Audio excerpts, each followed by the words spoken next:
Ladies and gentlemen, my name is Bishop Garrison. I am from the Commonwealth of Virginia, and I am here to tell you today that you are not alone. In the frustration and the disappointment that has led many of you here today to this very rally, you are not alone. I attended the United States Military Academy at West Point, and when called upon by my country, I traveled to Iraq with my unit on 2 separate year-long deployments. And once I returned home and made the decision to move on to the next stage of my life outside of the military, I found that the opportunities in the job force were more than simply lacking. With the support of my family, I became one of the lucky ones.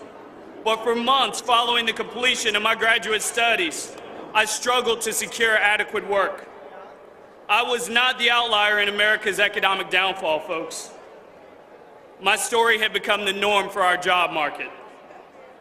I knew soldiers who had served admirably on multiple deployments, who were forced to choose between additional cold nights in the desert away from their families and loved ones, or ensuring that their families were properly provided for.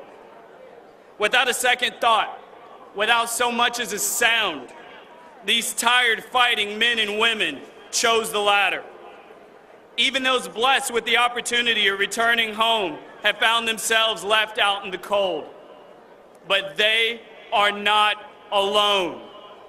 Servicemen and women aren't the only ones suffering today. We know this, folks. Past administrations of this government aided in driving this country into trillions of dollars of debt to support wars abroad, while the working class continues to pay the bill and the poorest of our society fight for their very well-being. They are not alone.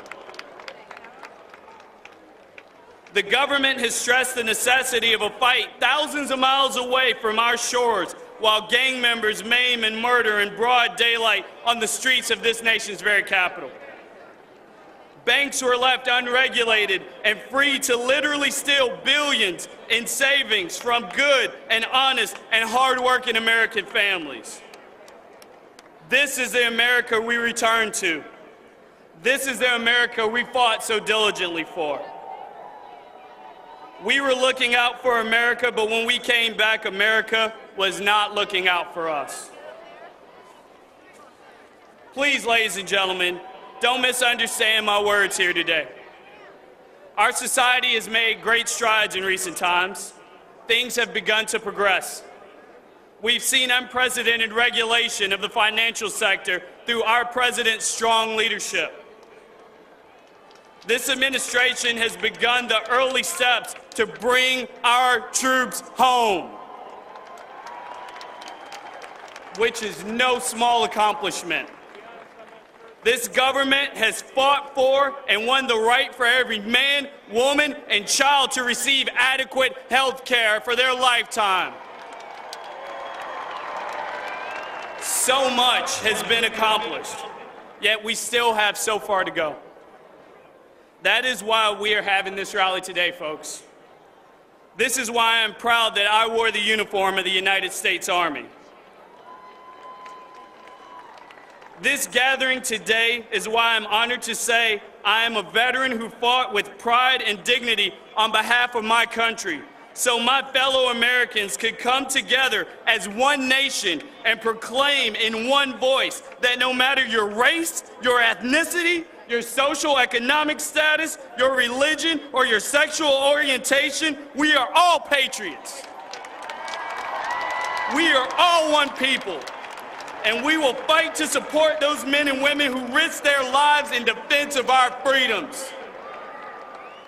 America should not merely pay lip service to our military men and women. We should embrace them wholeheartedly. They are left to continue to fight for their families' financial security here at home, even though having left for their battlefields. And just as they support the fight together overseas, we must continue as one nation in these difficult economic times to stand together and support each other.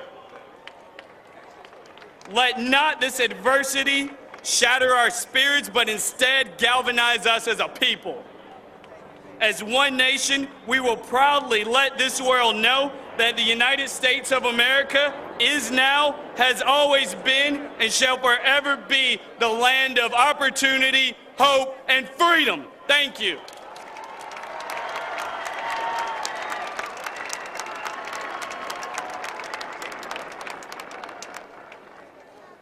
Where are my young people in the house tonight, today? Where are the young people at? And I don't just mean young physically, but I also mean, where are the young in spirit?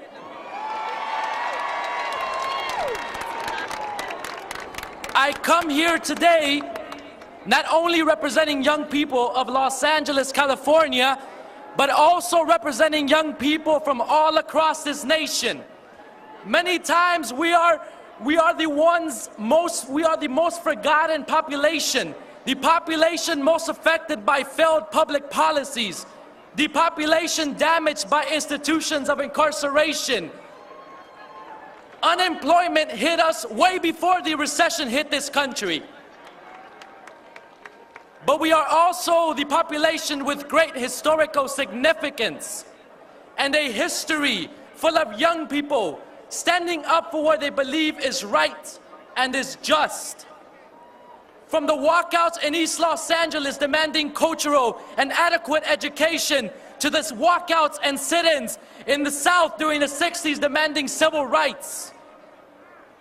Young people have been on the forefront, on the front lines of change in every major social movement of this country's history. I am fortunate that at the age of 23, I not only have a job and helping to green our planet, but I also have a lifelong career in social justice and social change. This person that you see today was almost lost to a life of incarceration. This person you see today could have been a mere statistical failure. This person you see today could have continued on a path of destruction. But this person you see today is set on a path like Malcolm X and Gandhi, a life of fighting for justice.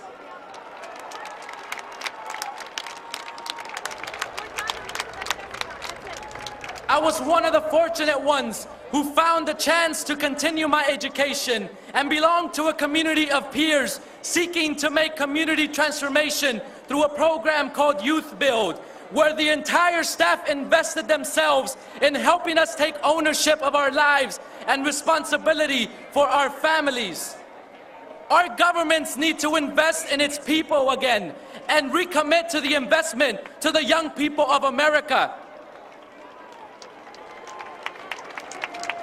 Now, just because I have a steady income, it does not mean that I will relax and just let life ride itself out, or be fooled to believe that everything is okay. If I am eating, but my brother is starving, then I am starving as well.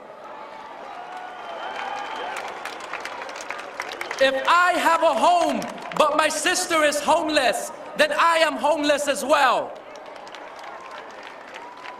If I have total civil rights, but others around me don't even have human rights, then something is not right. If my gender is respected, but other genders are pushed to a life of seclusion, then something is not right. Until that something becomes right, we young people must stand and will continue to stand up, just like our history has proven that we have.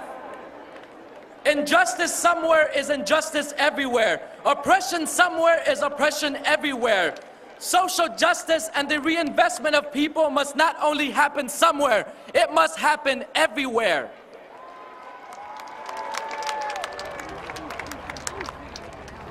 I am Ely Flores from Los Angeles, California, and I thank you for standing up with me today. But the real challenge will be for us to continue standing when you return home. Will you stand when you go back home?